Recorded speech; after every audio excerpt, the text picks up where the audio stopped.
क्या है? प्रिज्म सूत्र।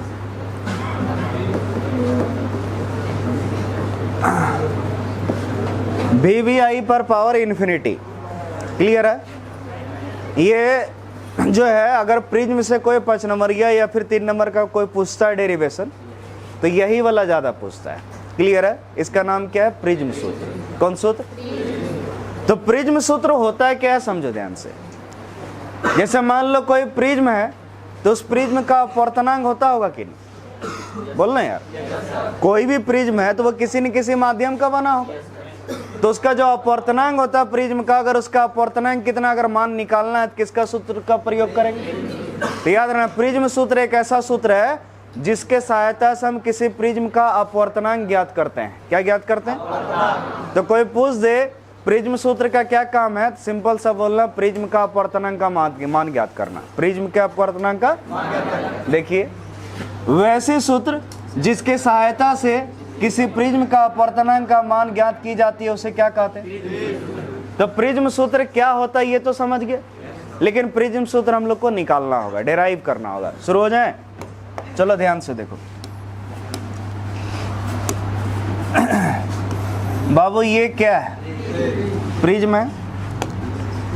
इस प्रिज्म का नाम दे दिया मान लो PQR, और इस प्रिज्म का प्रिज्म कौन है? A। प्रिज्म कौन कितना है? अब एक प्रकाश किरण ऐसे करके जा रही है, बोलो डाले, तो जाना तो चाहिए था ऐसे, लेकिन ये जाएगी नहीं। ये किधर झुकेगी? बोलो, ये अविलंब है, ठीक है, इस अविलंब की ओर झुकेगी। और मान लो ये जो अविलंब की ओर झुकी, ठीक है, ध्यान से देखना, ऐसे झुकी कि ये जो है ना प्रिज्म के आधार के समांतर हो गई। प्रिज्म के आधार के ये और ये क्या हो गई? तो हर बच्चा समझ में आ गया होगा कि अगर ये समांतर हो गया तो यहाँ न्यूनतम विचलन होगा। कैसा होगा?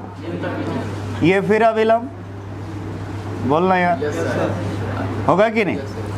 तब की ओर जब निकलेगा तो ये क्या होगा? अविलंब से दूर हटेगा। ठीक, तो ये ऐसे गई। क्लियर है?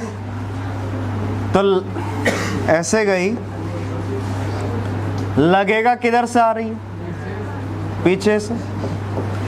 तो बोलो, ये जो विचलन है कि नहीं, तो ये विचलन जो है ये मान लो क्या है? मिनिमम, न्यूनतम। क्या है? सोचो, अगर ये विचलन न्यूनतम है तो ये जो I होगा और ये जो E होगा दोनों क्या होगा? और ये वाला कौन, ये वाला भी कौन बराबर है? अगर ये वाला कौन R है तो ये भी नहीं, समझे? क्लियर है? अगर ये R तो ये भी कन्फर्म। ठीक। अच्छा बताओ, इधर क्या हवा है? इधर माध्यम क्या है? उसका अपवर्तनांक 1। इधर भी हवा, इसका अपवर्तनांक 1। और प्रिज्म का अपवर्तनांक म्यू। प्रिज्म का अपवर्तनांक शुरू करें। प्रिज्म का अपवर्तनांक कितना है? म्यू। चलो आगे देखें। अब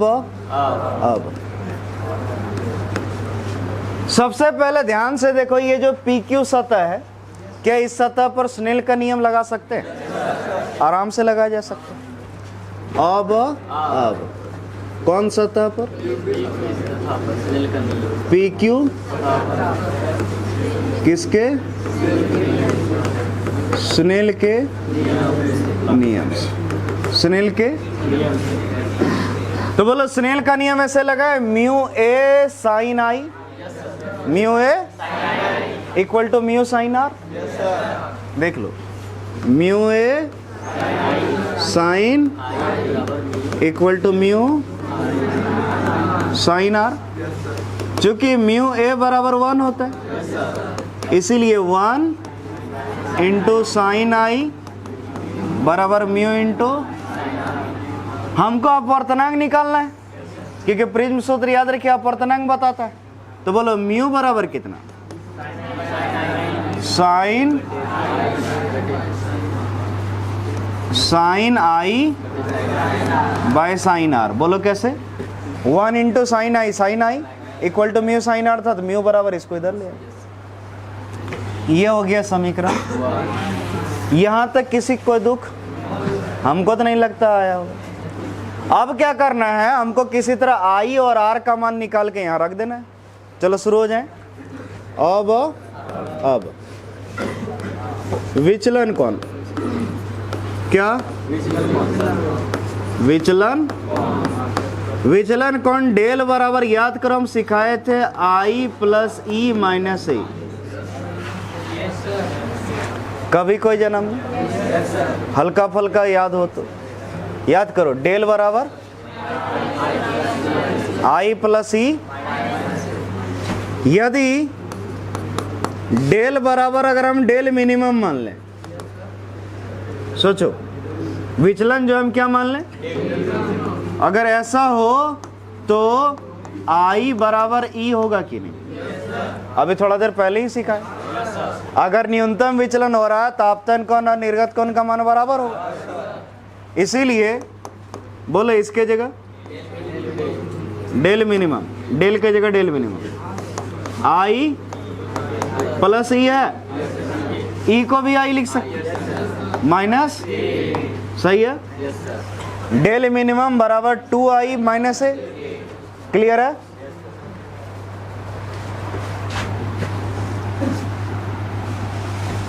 बोलिए del minimum equal to 2i, इसको इधर ले जाओ। Del minimum plus equal to, तो बोलो i बराबर कितना? Del minimum plus A by 2 समीकरण। तथा पिछले क्लास याद करो, हम एक और चीज प्रूव कराए थे। ये कौन R1 था, ये R2 था, तो R1 प्लस R2 बराबर A आया था। देख लेना। तो यहाँ R1 R2 ये R है, तो हम बोल सकते हैं R plus R equal to A। सोच लो, R plus R equal to A। बोलो कितना? इक्वल टू, तो R इक्वल टू, क्लियर है? ए बाय समीकरण 3, 4 कहां से? तो बोलो आई निकल गया, आर निकल गया। आई और आर जब निकल गया तो यहां और यहां रख देंगे। तो समीकरण 1 में समीकरण 2 तथा 3 का मान रखने पर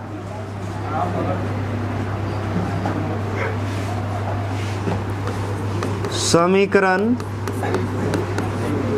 1 में समीकरण 2 तथा 3 का मान रखने पर। ये लड़का गनवा हमेशा रोज बचता है, तेरी मेरी करते रहता है। तो बोलो mu equal to sine i by sine r. तो बोलो mu equal to sine i है, आई के जगह सही है, बाय साइन आर के जगह प्रूफ। यही है प्रिज्म सूत्र। बोलो हाँ, दुनिया का सबसे आसान डेरिवेशन ना था? एकदम आसान नहीं लगा हमको, ये वाला बहुत आसान लगता है। ठीक, नहीं ये वाला थोड़ा ज्यादा ही आसान लगता है। क्यों? सुनो, कुछ नहीं किया, डायग्राम बनाया, सीधा स्नेल का नियम लगाए, म्यू का वैल्यू निकाल लिए, फिर आई का मान निकाल लिए, आर का मान निकाल लिए, रख दिए, खत्म। क्या इसका? देखो ज्यादातर हमको तो देख के लगता है कि इसका मिलना चाहिए 3 नंबर, लेकिन कभी कभी 5वां में पूछ देता है तो हम क्या करें, है ना? रियल में ये 3 नंबर लायक है। अगर 5 नंबर में पूछ दे थोड़ा चेंज करना होगा। फिगर बना के नीचे लिख देना, माना कि एक प्रिज्म PQR है, जिसका प्रिज्म कोण ए है। इसमें एक प्रकाश किरण आई कोण बनाकर आपतित की गई है, जो ई कोण बनाकर अपवर्त्य से निर्गत हुई। क्लियर है। यहाँ न्यूनतम विचलन का शर्त है ना। ऐसे थोड़ा थोड़ा लिख देना। प्रिज्म का अपवर्तनांक म्यू है, प्रिज्म जिस माध्यम में रखा उसका अपवर्तनांक म्यू ए है, ऐसे ऐसे लिख देना। थोड़ा गैप दे दे के बनाना,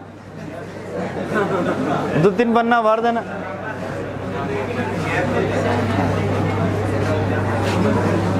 हमको लगा था इतना लगेगा, लेकिन लगा।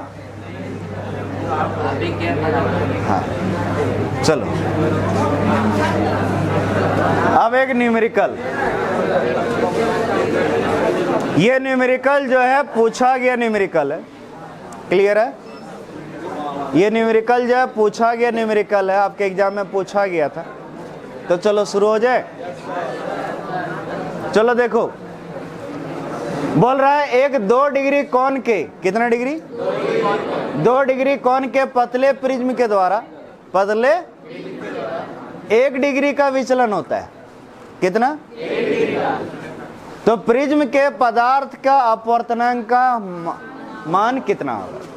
प्रिज्म के पदार्थ का अपवर्तनांक का देखो दिया गया है,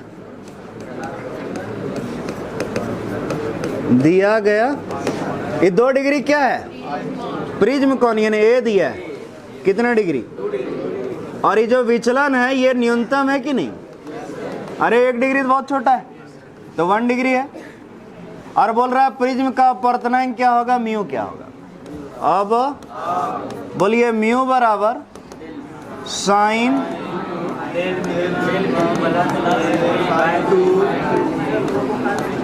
बाय साइन। सही है। म्यू बराबर साइन, डेल मिनिमम कितना है? 1 प्लस बाय साइन, ये कितना? बाय। सही है। अगर समझदार हो गए तो आप लिख सकते हैं इसको। अगले पेज करते हैं, यही कर दें। लो भाई, म्यू बराबर साइन 2 1 3/2 बटे साइन 1। हाँ, म्यू बराबर ऐसे भी लिख सकते हैं, साइन 1.5 बाय साइन 1। अच्छा बताओ, 1.5 डिग्री और 1 डिग्री बहुत बड़ा है या बहुत छोटा है? तो बोलो यहाँ साइन 1.5 डिग्री को लगभग 1.5 बोल सकते हैं। जब कोण बहुत छोटा होता साइन आई को आई बोलते थे, तो साइन ये थीटा बराबर थीटा, साइन गायब। तथा साइन 1 लगभग 1, इसीलिए म्यू बराबर इसके जगह तो म्यू बराबर आंसर। ठीक है। प्रिज्म का अपवर्तनांक था 1.5। ये सब्जेक्टिव में था। बोलो मुश्किल लगा? लेकिन सुनो, ये तब लगा ना जब बहुत छोटा कोण हो। अगर मान लो यहां दिया रहता कितना, 60 डिग्री 30 डिग्री, तब ही नहीं कर लेना, तब मान रखना। समझे? क्लियर है। ये तब लगता है जब प्रिज्म का, जब कोण बहुत छोटा, और यहाँ कोण काफी छोटा दिया था, इसीलिए ये लगा। बोलो क्लियर हुआ? समझाया बुझा?